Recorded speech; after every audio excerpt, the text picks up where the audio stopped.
My earliest remembrance of fasting was in the late 70s. I was actually doing lawn maintenance for a vocation. I heard about fasting and I did a 3-day fast, and it just seemed on the third day, I felt like heaven drew so close to me. I knew at that moment that I would be living a life of fasting because I felt the intimate fire of the Holy Spirit.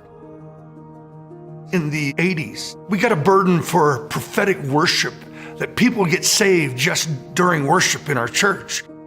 I mobilized 20 people and we fasted for 30 days, prayed every night for an encounter with God in worship. And on the 30th morning, on a Sunday morning, the Holy Spirit visited us. People started getting saved, and for weeks they got saved. In 1996, when Bill Bright called the world to 40 days of fasting, we started a 24/7 house of prayer, and we called for 40 days of fasting, and it was in that time I got my marching orders for my life. 3 dreams came to me. One, a scroll rolled down before me, and it said, "In yet 40 days, I'll send the rain." Another was I was calling the youth of America to fasting and prayer, and it was Joel's letter that I wasn't to lose. Joel, blow the trumpet in Zion, call a fast. And then I heard an audible voice during that fast, stretch forth a awakening rod over the earth. Will you do that? Out of that encounter in 1996, and even before that, we began to see that when we did extended fasting, we would see almost immediate breakthroughs. In fact, I began to think, why don't we fast all the time? Because people would get saved, there would be freedom and deliverance take place, movements would occur.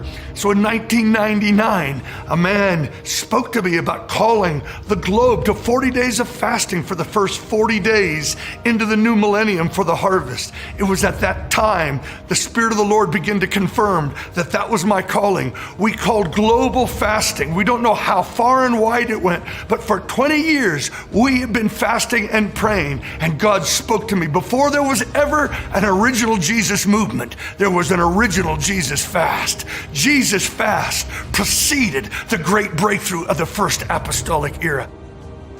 Now, 20 years from the call, we are in a new time, a new season, and we hear the sound around the globe of fasting and praying 40 days like Jesus for a new breakout of worldwide manifestation of Jesus the evangelist.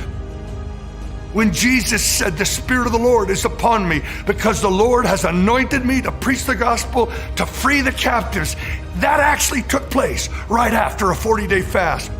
We believe the globe is ripe for a new Jesus fast and a new Jesus movement.